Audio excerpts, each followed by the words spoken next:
Hello friends, कैसे हैं आप सभी। आई होप आप सभी अच्छे होंगे और मन लगा करके पढ़ाई कर रहे होंगे। तो आज की क्लास में हम लोग देखेंगे वृत्त से संबंधित क्षेत्रफल, क्लास 10th का है, जो कि बहुत ही महत्वपूर्ण चैप्टर है और इससे आपको देखेंगे 10 मार्क्स का उसमें पूछा जाएगा।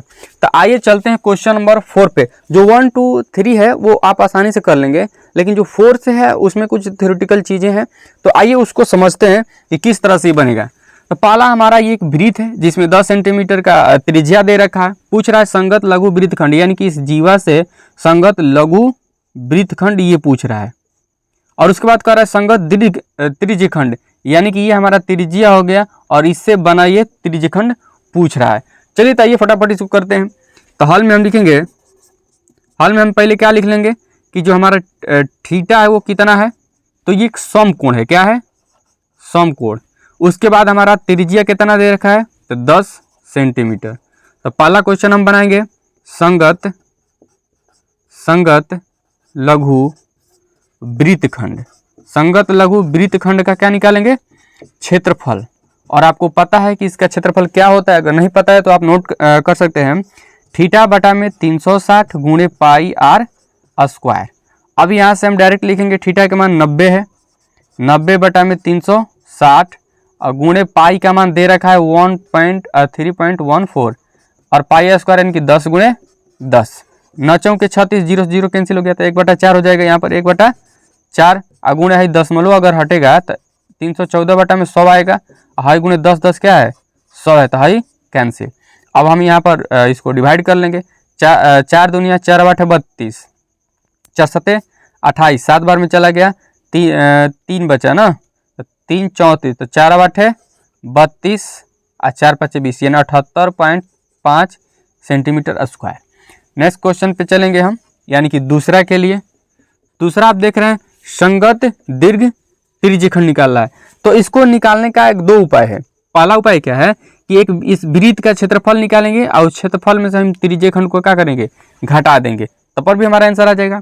या फिर हम इस थीटा को लेकर के, यानी कि इसको मान करके थीटा, और हम क्या करें अपना त्रिज्यखंड दीर्घ त्रिज्यखंड ज्ञात कर ले थीटा के हिसाब से डायरेक्ट। तो ऐसे भी कर सकते हैं। तो आइए हम लिखेंगे डायरेक्ट संगत दीर्घ त्रिज्यखंड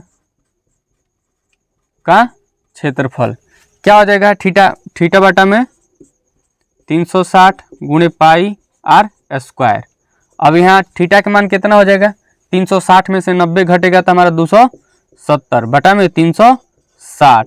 पाई का मान दे रखा है और आर का 10 गुणे 10। 0 से 0 9 से कटाएंगे, 9 27, 9 के 36, यानी कि 3 बटा में 4 और गुणे ही 10 हटेगा तो 100 हो जाएगा। तो 314 बटा में 100 गुणे हाई 10 10 कितना हो जाएगा? 100। अब यहाँ से हम क्या करेंगे? हाई तो खत्म हो जाएगा हमारा, आई अभी कट जाएगा।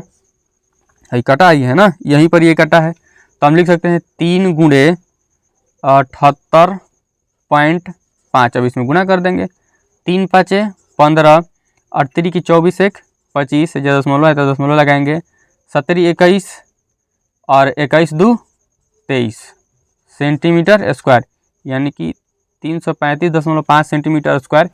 इसका भी आंसर निकल गया।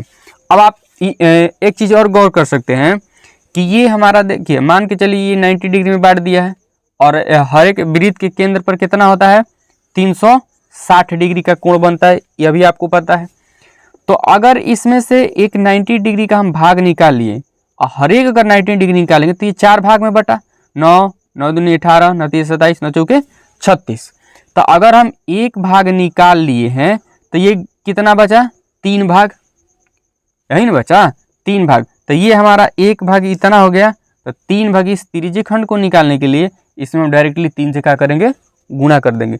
अगर ऐसा क्वेश्चन आपसे दीर्घ में पूछे, यानी कि जैसे लघु क्वेश्चन होता है 3 नंबर का, तो उसमें अगर पूछे तो आप ऐसे बनाओगे। लेकिन ज़्यादातर क्या पूछ देता है? ऑब्जेक्टिव में। अगर ये ऑब्जेक्टिव में पूछता है तो आपको इतना करने की जरूरत नहीं, एक भाग के आपने निकाल लिया तो फटाक से आप उसका 3 भाग कर लेना, 3 से गुना कर देना, 3 भाग निकल गया, आंसर हो गया।